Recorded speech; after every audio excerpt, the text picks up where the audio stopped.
sorti au cinéma, mais c'est une arme de destruction massive développée par la Russie, et son pouvoir de destruction est tel qu'un seul de ces missiles a la capacité de réduire un pays de la taille de la France en poussière. Ces derniers jours, nous entendons régulièrement son nom à la télévision dans le contexte de la guerre en Ukraine et de la possibilité d'escalade vers un conflit nucléaire. Voyons précisément de quoi il s'agit.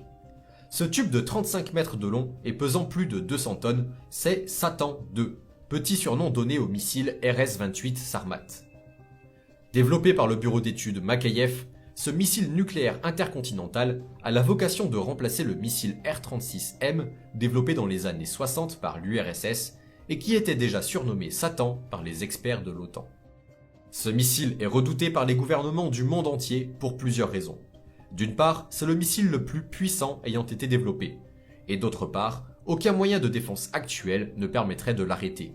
Il embarquerait en effet un système furtif et anti-radar qui le rendrait absolument inarrêtable.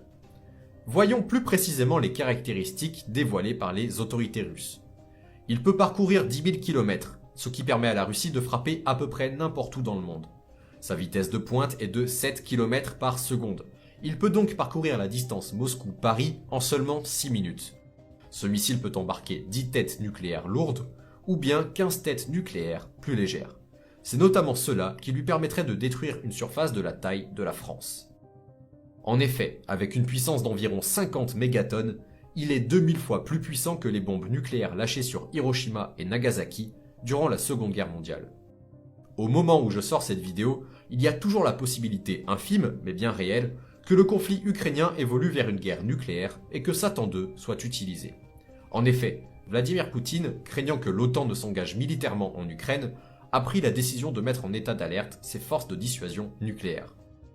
Aussi, je vous rappelle que depuis la chute de l'URSS, la Russie a hérité d'un véritable arsenal nucléaire qu'elle n'a fait que développer jusqu'à aujourd'hui.